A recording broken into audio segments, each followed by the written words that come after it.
was awakened from his siesta by a loud banging on the wall.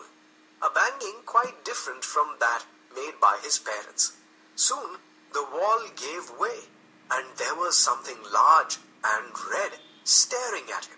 Not his parents' bills, but grandfather's sunburnt face and short red beard.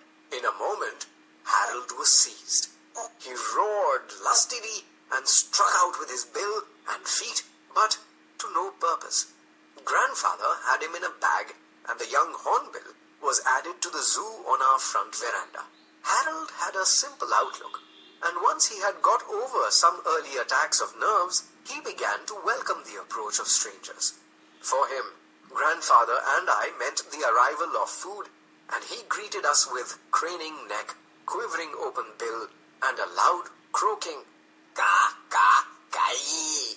Grandfather gave him a very roomy cage in a sunny corner of the veranda, a palace compared to the cramped quarters he had grown up in, and a basin of fresh water every day for his bath.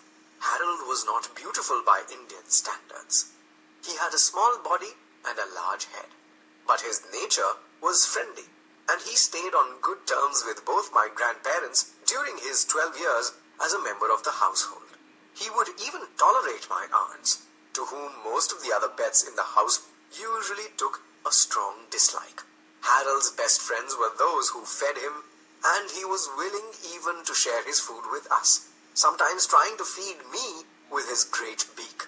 Eating was a serious business for Harold, and if there was any delay at mealtimes, he would summon us with raucous barks and vigorous bangs of his bill on the woodwork of his cage. He loved bananas and dates and balls of boiled rice.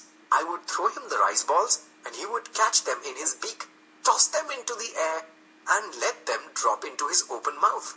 He perfected his trick of catching things, and Grandfather trained him to catch a tennis ball thrown with some force from a distance of 15 yards. Harold would have made an excellent slip fielder at cricket. Having no family, profession, or religion, Harold gave much time and thought to his personal appearance.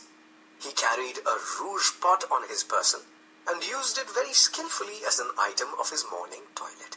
This rouge pot was a small gland situated above the roots of his tail feathers.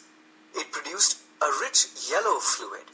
Harold would dip into his rouge pot from time to time and then rub the color over his feathers and the back of his neck. The color came off on one's hand when one touched Harold. I think his color had some sort of waterproofing effect because he used his color pot most during the rains. Harold never drank anything, not even water, in all the years he stayed with Grandfather. Apparently, hornbills get all the liquid they need from their solid food. Though Harold drank no water, he loved the rain. We always knew when it was going to rain, because Harold would start chuckling to himself about 1 hour before the raindrops fell.